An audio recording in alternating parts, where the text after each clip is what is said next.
rute yang kita lalui dari yang namanya kasus yang akan kita hadapi itu berbagai macam karakter masalahnya.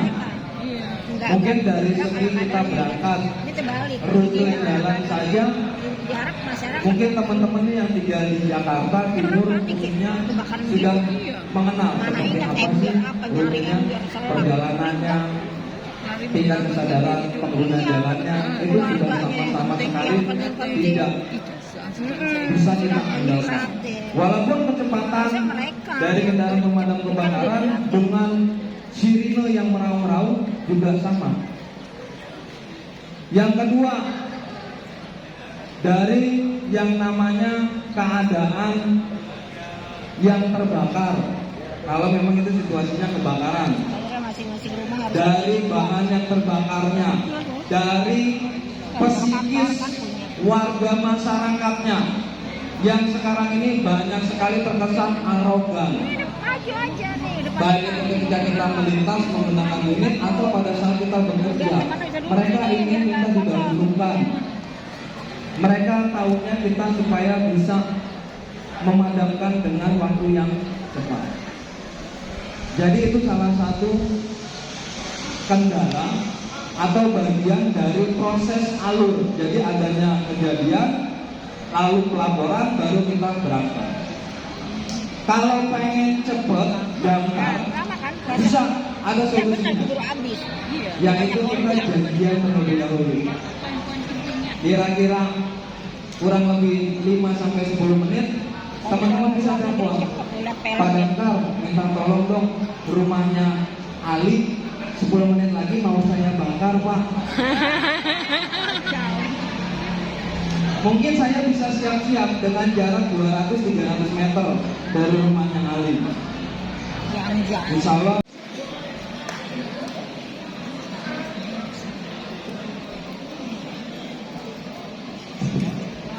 Saya dulu dari ingin menanya, bagi yang mau ikut menjadi pemadam kebakaran, apa saja langkah untuk menjadi anggota pemadam kebakaran? Ada yang cita-citanya mau jadi pemadam? Ada? Ya mau atuh. Ada? Atuh. Mau jadi pemadam? Ada? Ada. Kalau yang perempuan maunya jadi pasangan anggota pemadam. Cewek nggak ada. Ya.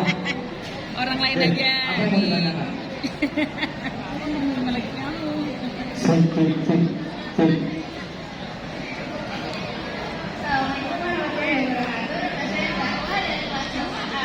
Pertanyaannya adalah apakah tugas lain di daftar itu ada tugas lain selain pemadam? Juga daftar pemadam.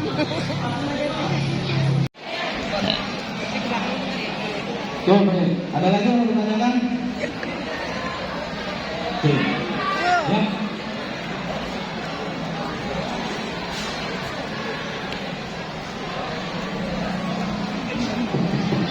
Nama saya Media dari kelas 9D. Yang saya tanyakan ada pertanyaan di awal tadi.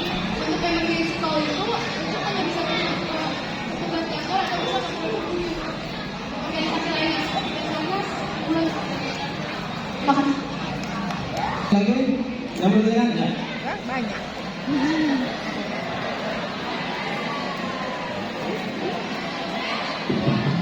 Perkenalkan nama saya sendiri.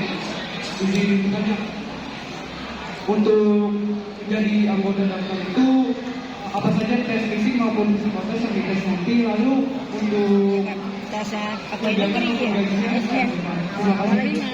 Perkenalkan nama saya Bisa Tiani dari kelas 8A. Saya ingin bertanya Pak, Bapak kan Damkar otomatis bisa tahu apa aja nih. Salah satu kasus yang paling bikin Bapak heran apa sih Pak? Perbedaan antara sirine emergency dan juga sirine polisi. Ya, itu perbedaannya ya. Perbedaannya. Oke. Yang pertama jelas ada bedanya.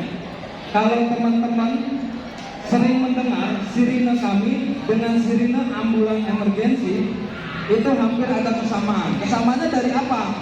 dari ritme dan tempo bunyinya. Dari ritme dan tempo bunyinya. Biasanya kalau sirine emergensi dia akan panjang bunyinya.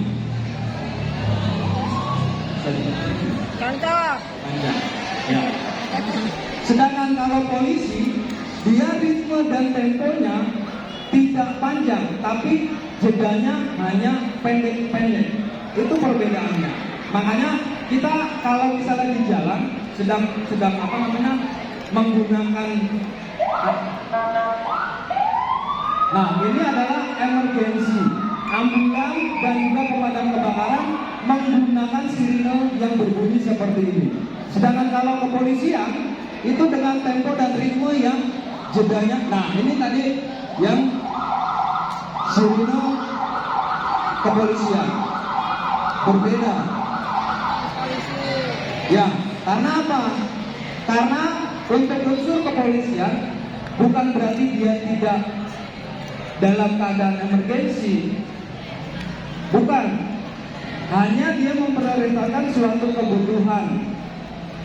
Hanya dia memprioritaskan suatu kebutuhan. Entah itu mungkin pelaporan tindak kriminal, atau mungkin kecelakaan dan lain sebagainya. Sedangkan kami adalah tindakan keadaan darurat, emergensi. Ambulan juga sama. Ambulan palang merah sama bunyinya dengan kami. Nah, kalau ambulan ada lagi yang membedakan. Dia ada dua bunyi. Yang satu pada saat dia membawa korban dengan sirine yang panjang, dan pada saat dia tidak membawa korban, atau pada saat dia ingin menjemput korban. Itu ada perbedaan. Itu kalau di ambulan. Jadi sudah diatur semua untuk kategori bunyi pada kendaraan-kendaraan yang harus diberikan prioritas. Jadi itu jawabannya yang dari pertanyaan yang pertama. Yang kedua, tadi pertanyaannya yaitu tentang bagaimana untuk tes secara fisik pada saat ingin masuk pemadam sampai psikotes dan juga pendapatan. Wah, ini yang repot nih. Kita malu nih sama Bapak Ibu guru nih kalau bicara pendapatan di sini. Lulus tes fisik baru masuk untuk medical check up, cek kesehatan. Nah, adik-adik saya himbau kalau bisa memang punya jenjang mimpi untuk berkarir, terlepas dari bentuk pemakaian narkoba sangat-sangat dihindarkan. Kalau perlu tidak boleh menyentuh sama sekali yang namanya narkoba. Karena apa? Kita pada saat medical check up nanti yang memeriksa itu adalah dokter-dokter atlet. Jadi diambil darahnya bukan hanya sebatas cek. Jadi semua keseluruhan. Selesai dinyatakan lulus medical check up, tes kesehatan, baru kita psikotes. Psikotes dengan mengisi soal hampir kurang lebih 200 sampai 300 soal yang harus mampu dikerjakan kurang lebih sekitar 90 menit. 300 soal harus mampu dikerjakan dalam tempo 90 menit dari berbagai macam kasus soal-soal secara umum. Jadi itu untuk kategori kalau pada saat ikut seleksi masuk ke petugas pemadam kebakaran. Kalau untuk pendapatan mungkin kita sama, karena kita di bawah pemerintah, kita mendapatkan gaji dan juga tunjangan. Insya Allah semua bisa mencukupi kebutuhan di rumah tangga ataupun mungkin yang belum berumah tangga. Jadi itu jawabannya. Oke, yang berikutnya tadi yang ketiga pertanyaannya terkait tadi apa pertanyaannya? 112. Hewan. Oh, hewan. Bukannya 112 itu. Oh iya, sorry. Emergency call. Di 112 bukan hanya instansi pemadam kebakaran saja. Jadi adik-adik bisa memilih kategori bentuk pelayanan apa yang diinginkan. Jadi di sana di 112 itu adalah comment center.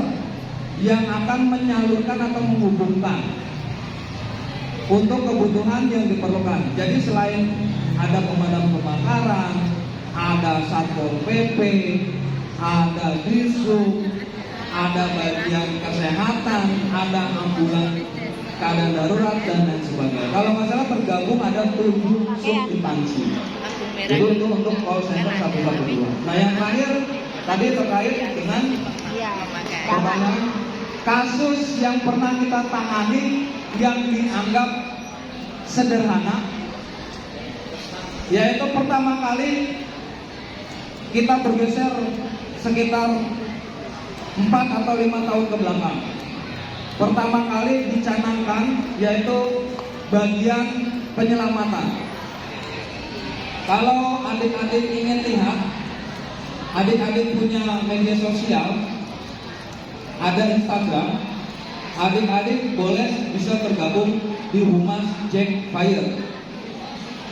Boleh tag di sana atau boleh follow Humas Jack Fire atau Damkar Jakarta Timur. Nah, kasus yang paling sederhana yang mungkin jadi bahan trending topik di saat dimana baru mulai penyelamatan akan naik daun, yaitu pada saat pertama kali mendapati laporan bola voli tercebur. Bola voli tercebur adalah kasus yang fenomenal yang membuat trending topik, yang membuat sekarang ini bagian penyelamatan di wilayah Provinsi DKI Jakarta naik ratingnya. Gara-gara kasus bola voli, akhirnya semua sekarang ini meminta ketika kasus apapun sulit, dia meminta kepada kami. Cuman jangan ketika nanti genteng bocor panggil kami. Kami tidak melayani yang namanya genteng bocor. Jadi kenapa saya tidak sarankan ketika adik-adik ini mengalami guncangan gempa langsung beranjak untuk meninggalkan tempat? Ada alasannya. Ketika pada saat situasi sedang terjadi guncangan, adik-adik berjalan atau berlari, maka keseimbangan tubuh kita tidak akan stabil. Sekali lagi, ketika terjadi guncangan gempa, adik-adik meninggalkan, baik itu berjalan ataupun berlari, tingkat yang namanya kestabilan tubuh adik-adik tidak akan bisa terjaga.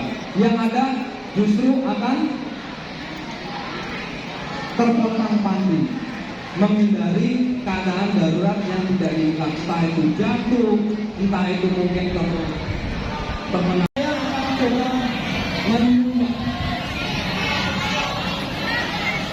Satu, dua, tiga. Lihat beri aplaus dulu buat teman-teman dari Damkar.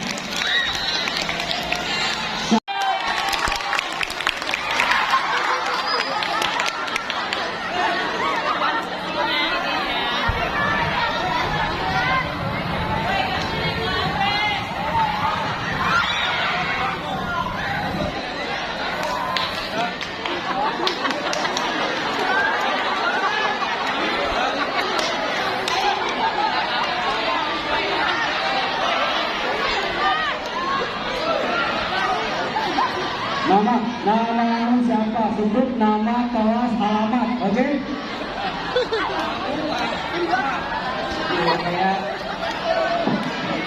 Nama saya Adnan kelas 8A Kelurahan Kaya.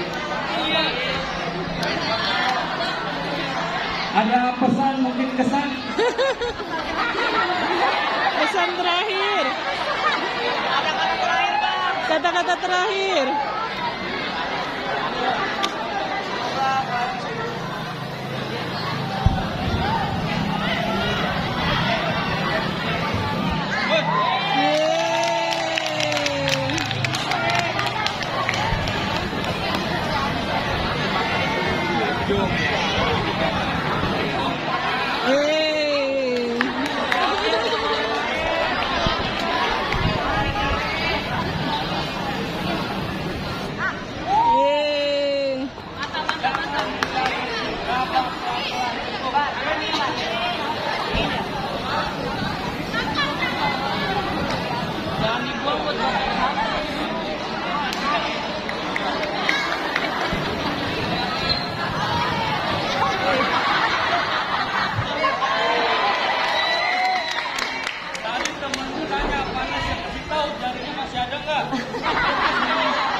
full service. Ya. Aman ya Pak? Aman ya Pak? Aman. Jempolnya nggak hilang ya Pak? Siapa lagi Pak? Siapa lagi? Ayo Pak. Ayo,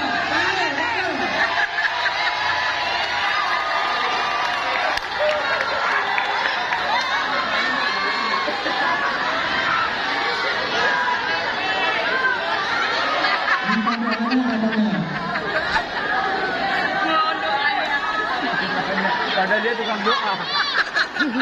Tukang doa enggak doa.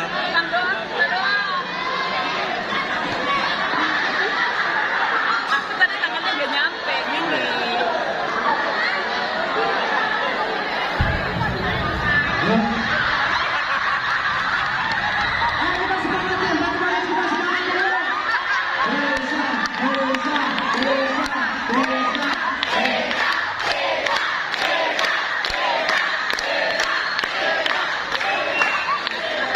Nah, ini yang kelihatan. Teman-teman Pak.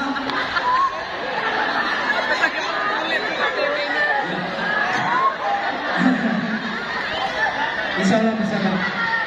Hal ini tidak akan mencelakakan atau mencintai selagi memang masih kita pandu. Tapi hal ini jangan juga dilakukan untuk disengaja mainkan di rumah atau untuk bercandaan. Jelas? Jadi kalau misalnya memang untuk sebatas pengetahuan, selagi memang kita dampingi, insya Allah aman. Oke, ayo Pak, bismillah Pak. Yuk.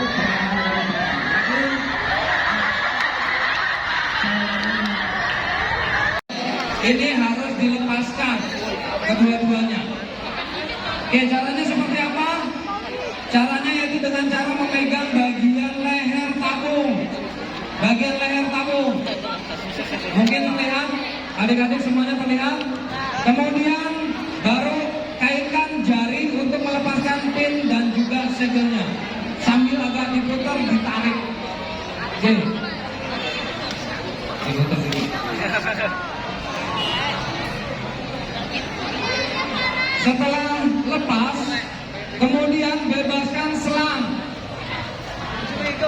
Arahkan ke tempat atau ke posisi yang aman, tidak ke depan, ke sisi samping, kiri kanan atau ke belakang, tapi lebih ke atas.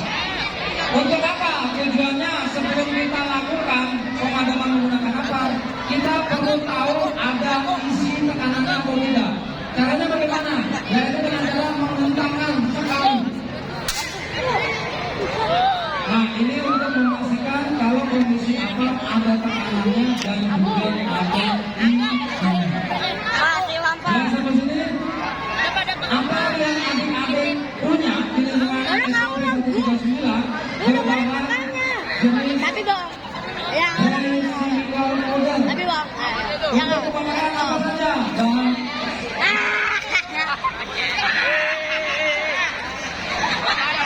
laki pak, lagi pak, pak laki pak. kimia, yaitu untuk pemadaman bahan padat, bahan bakar cair, dan juga gas serta elektrikal. Oke, ini dicontohkan untuk proses pemadamannya.